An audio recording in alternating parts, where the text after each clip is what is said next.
Hello, everyone, and welcome to Two Hearts, One Faith. I'm Cam, and I'm here with my incredible co-host and fiance, Kunbi. And today we're diving into an inspiring and practical episode that we are really excited about. Yes, we are. We're talking about vision board, but not just any vision board. We'll be guiding you on how to create a vision board using biblical standard and a structured method to align your dreams with God's plan for you and your relationship. And trust me, this is a powerful way to do things. As Proverbs 29:18 says, where there is no vision, the people perish. Vision gives our lives focus, purpose, and hope. So grab a notebook and let's dig in. You know, there's this moment in every relationship when you look at each other and you ask, where are we headed? You might not say it out loud, but you feel it in your heart. And you're just like, where are we going with this? Are we just going with the flow? Are we building something special here? Are we building something bigger? Is it better? Something that aligns with what God has planned for us? And for us, that moment wasn't a big moment. It wasn't a big argument. It wasn't a major crisis. It was sort of quiet and deliberate. We were doing okay, but then we realized okay wasn't enough.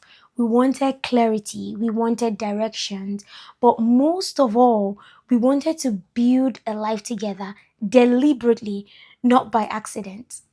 Yeah, and that's when we started the process of creating a vision board. But not just any vision board, because we've both done those before.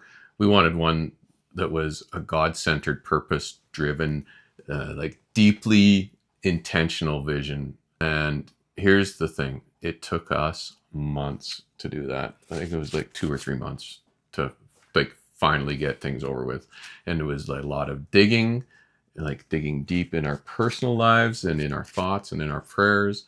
There's digging into each other, into ourselves, and learning on biblical principles, building a map for our future.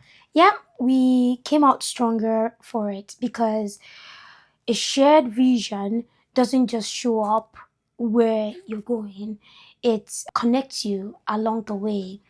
Today, we're sharing the process with you.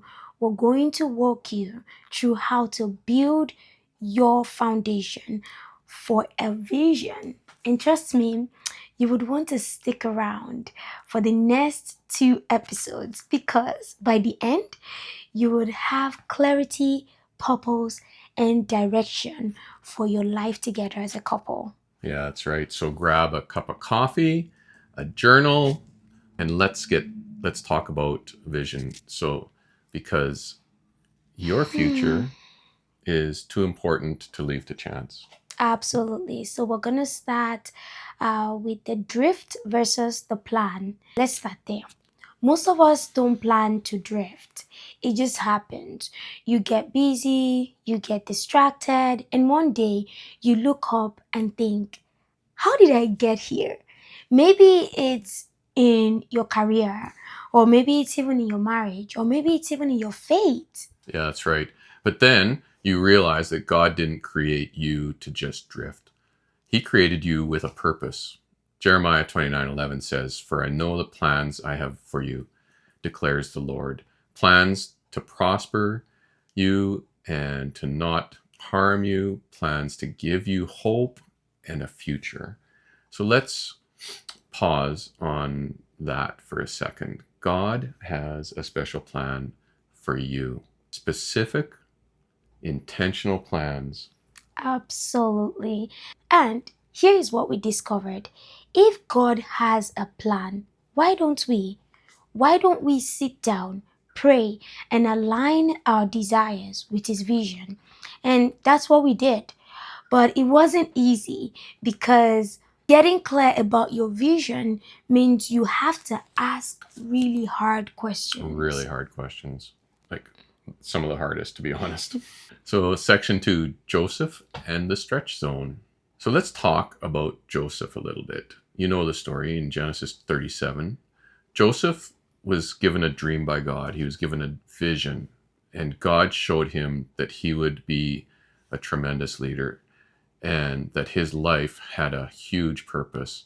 But then Joseph's brothers almost immediately threw him into a pit. He was sold into slavery.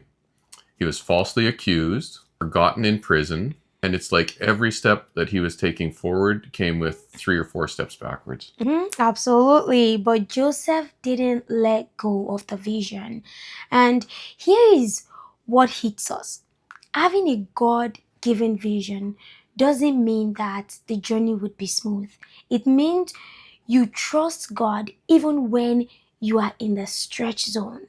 Absolutely. So the stretch zone, that's where your vision pushes you just beyond what you think you're comfortable with. It's where you take action on faith. Kunbi, do you remember when we left our comfort zone and entered into the stretch zone when we were doing this process? Yes, I do.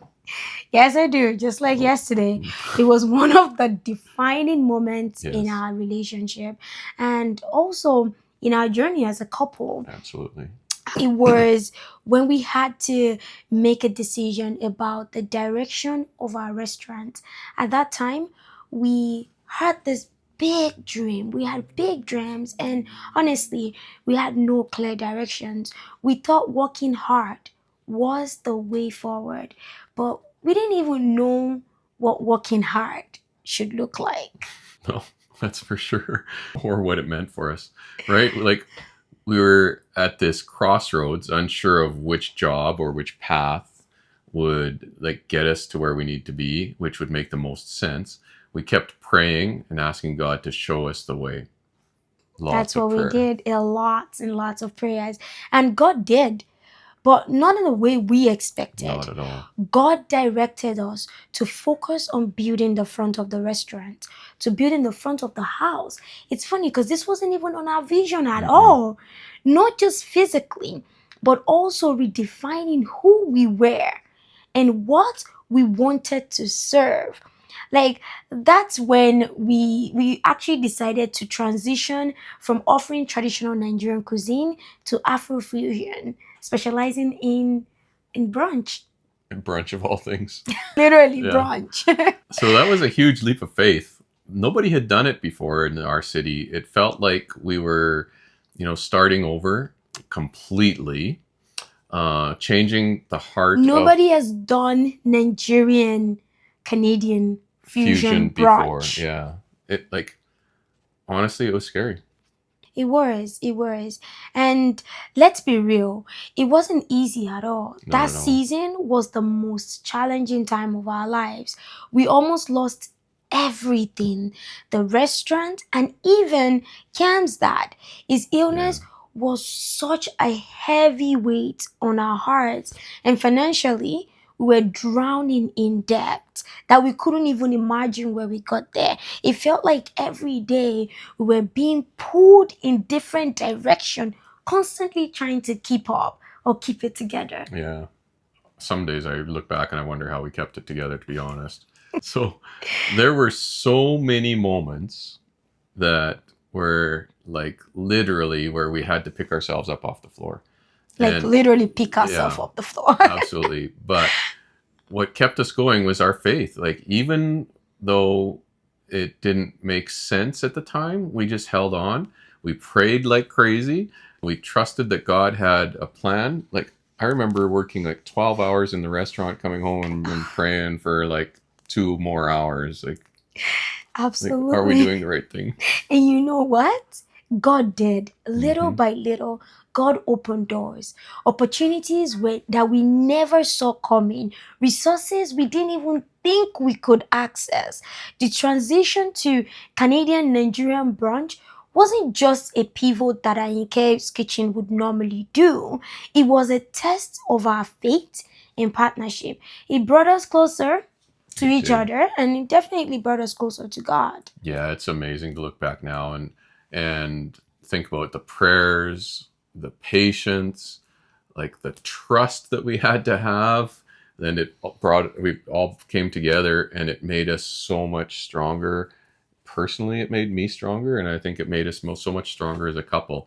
If there's one thing that we've learned through this entire process, it's that sometimes the hardest seasons are where our faith grows absolutely the most, holding on to, God and trusting the process and never stopping believing in the plans that God has for you. Yeah, and that's what this process will do. It would stretch you. But here's the good news. God meets you in the stretch zone. Ephesians 3 verse 20 says, "Now to him who is able to do immeasurable more than all we ask or imagine." God can do more than your vision board shows you. And that's what we saw in ours. Absolutely. So here's the turning point in Joseph's story. He didn't just dream, he held on to that vision through thick and thin and through all of his tribulations and his trials and all the things he was going through. And for us, that meant, writing things down clearly. In Habakkuk 2:2, it says, "Write the vision, make it plain on tablets, so he may run with who reads it." And we need to write it down and make it clear, because when you see it every single day, that gives you something to run towards. Yeah. And here's the kicker. Writing it down forces you to get specific. No more, "I want to be successful." No more, "we want to be happy." $1 million in the bank. Now, it helps you to focus on, what does success look like? What does happiness feel like? Yeah, and when we did this, we actually sat at different homes because we weren't even uh, really engaged at that point. We were still just dating, and we would go with pen and paper, and we asked each other a lot of questions. And some of the questions are like, what does our home look like? What do we want to start our marriage with? Like, how do we want our mornings to begin? Where are we putting our time? Where are we putting our energy? Where are we putting our money? Where are we putting our faith? And some of those questions were hard. They challenged both of us. But then we realized we were dreaming together, not just side by side, together. And that changed everything. Absolutely. Before we wrap things up today, we want to leave you with some questions. Here they are. And it's important that you reflect on these as well. Don't just write them down and give them, 2 seconds. We've spent a lot of time on these. So the first one is, where in your life have you been drifting instead of planning? The next one is, what vision has God placed in your heart that feels too big? Are you willing to step into the stretch zone and trust him to meet you there? Yeah. And here's the action step. Pray. Pray, pray, pray. Yeah, it's pretty simple. Ask God to reveal his vision for your life, for your relationship, for your marriage, for your business. Then grab that journal and start writing. Even if you're not sure where it's leading you, trust him to guide you. He will. Absolutely. And so this is all being kind of prep work, but next week is where it's going to get really exciting. We're going to go into guiding you step by step on how to clarify and align your vision. We'll share practical exercises with you, real examples, and give you some tools to help you get specific about what God is calling you to do. So, if you've been drifting, this is your moment. Don't miss it. Share this with your spouse, share this with your partner, your boyfriend, or your friend, because next week we are going deep. Absolutely. Remember, God's vision for you is bigger than you can think. Do not settle. Don't drift. Let's build it together. Yeah, together. Together. Together. Together. I love Together, you. baby. I love you too. Your hands are so cold.